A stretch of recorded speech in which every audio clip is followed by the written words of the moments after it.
नमस्कार, सादर प्रणाम। क्या ये सही नहीं है कि राम मंदिर में चोरी करने वालों ने धन दौलत की ही चोरी नहीं की, बल्कि आस्था, श्रद्धा और विश्वास की भी चोरी की है।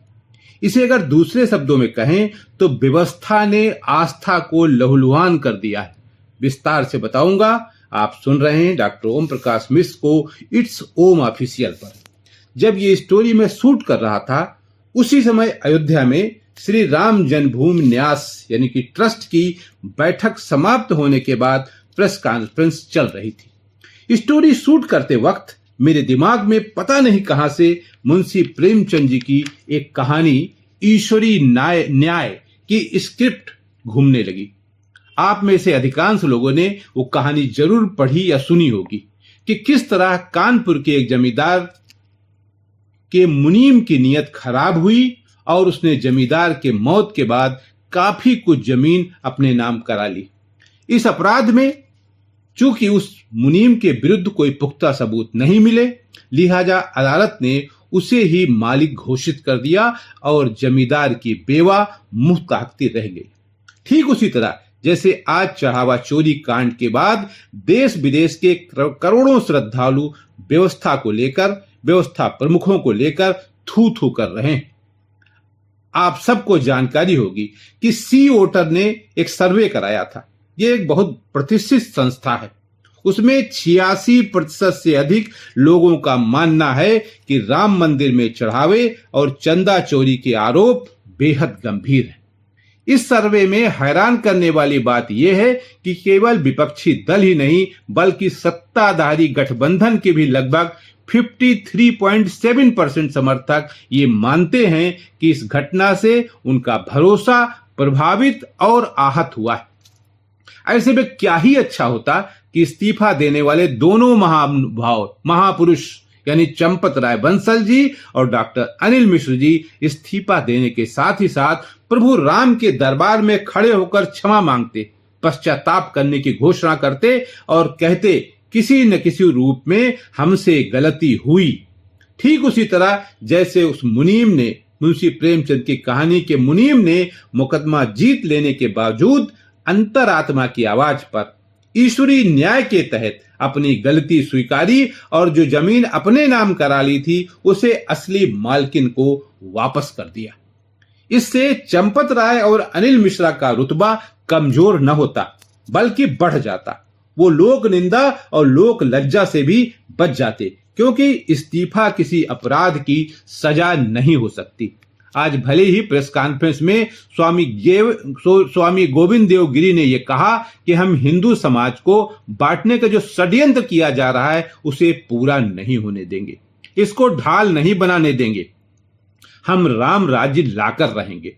ऐसे में मेरा सवाल फिर वही है कि क्या इसी तरह राम राज्य आएगा? याद कीजिए मर्यादा पुरुषोत्तम भगवान राम के उस वाक्य का जिसमें उन्होंने कहा था, मुझे मौत की चिंता नहीं है और नहीं मैं मौत से डरता हूं तो लोकापमान से। आज वही लोकापमान राम मंदिर के इन सेवादारों, उनके प्रमुखों, उनके गवर्निंग बॉडी, सबका कितना बड़ा लोकापमान हो रहा है। पूरे देश नहीं विश्व में सबकी टकटकी निगाहें लगी हुई हैं कि ये हुआ क्या। एक इतने बड़े मंदिर में इतना बड़ा षड्यंत्र, हर साख पे उल्लू बैठा है, अंजाम गुलिस्तां क्या होगा, किस तरह लूटा गया। अब आप सफाई देते घूम रहे हैं कि नहीं, काकभुसुंडी भी रखे हमारे पास रजिस्टर में दर्ज है, वो रामायण भी हमारे पास दर्ज है, वो पत्थर भी हमारे पास दर्ज है। अरे भाई, जब ये आरोप लग रहे थे तो तुरंत आपको मीडिया के सामने आना चाहिए, प्रेस के सामने आना चाहिए था और बताना चाहिए था कि ये आरोप जो लगाए जा रहे हैं निरानिर गलत हैं। लेकिन उस समय आपने स्पष्टीकरण नहीं दिया। अब जब पानी सर के ऊपर निकल गया, 86% लोगों को लगा कि गलत किया जा रहा है, तो आप जगे और अब आप प्रेस कॉन्फ्रेंस करके आपको कहना पड़ा नहीं नहीं नहीं नहीं नहीं, कुछ हल्की फुल्की चोरी हुई होगी और उनको जेल भेज दिया गया है। आज सवाल फिर वही आ रहा है कि क्या चंपत राय और अनिल मिश्रा बेदाग हैं? इन पर कार्रवाई कब होगी? क्या ही अच्छा होता कि चंपत राय और अनिल मिश्रा भी लोकापमान से डरते, लेकिन इन दोनों ने भले कुछ न किया हो, मैं कोई आरोप नहीं लगा रहा हूं, और न वो अभी तक आरोपी हैं। पर इतना तो तय है कि जो कुछ भी हुआ है इन सबकी जानकारी में हुआ है। कोई चोरी छिपे हल्का फुल्का चोरी नहीं कि 100 रुपया पैंट की जेब से अपने बाप की निकाल लिया, पता नहीं चला। सालों से चल रहा था। कहा तो ये जा रहा मंदिर निर्माण के समय से चल रहा था, और अब तो यहां तक कहा जा रहा है कि जो कुंभ हुआ था, महाकुंभ, अमृत काल, अमृत स्नान, वहां भी खूब लूटा हुई और यहीं के लोग काफी वहां आउटसोर्सिंग से लगाए गए थे। भगवान राम ने भी समय आने पर 3 तीर कमान उठाते हुए कहा था, भय बिन होए न प्रीत। लेकिन मंदिर में चोरी करने वालों को,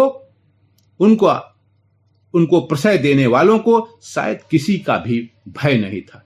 भाजपा, संघ, विश्व हिंदू परिषद तथा मंदिर ट्रस्ट के लोगों को यह ध्रुव सत्य समझना ही होगा कि राजनीतिक दलों पर आरोप लगाकर उनकी दुखती रग को दबाकर आप सच को झूठ नहीं साबित कर सकते। और सच ये है कि मंदिर में मंदिर के लोगों ने ही चोरी की है। इसलिए यह कह देना कि मेरी कमीज उसकी कमीज से साफ है, निहायत गलत है। इससे आप कुछ भी साबित नहीं कर पाएंगे, क्योंकि यह पब्लिक है, यह सब कुछ जानती है। जाहिर सी बात है कि राजनीतिक दलों में भी हिंदू ही हैं।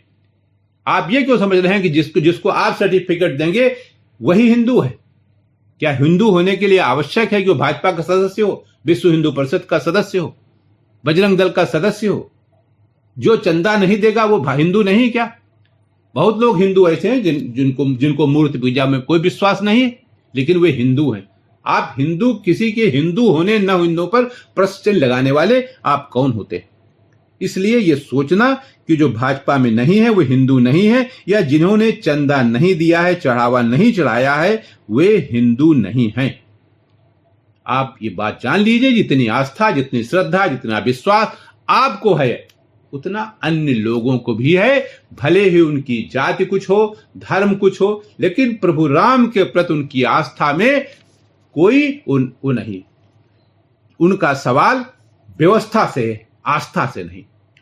वो अगर चोट कर रहे हैं तो व्यवस्था पर कर रहे हैं, और ये आपकी गलती है कि व्यवस्था चरमरा गई है। आज के लिए इतना ही। नमस्कार।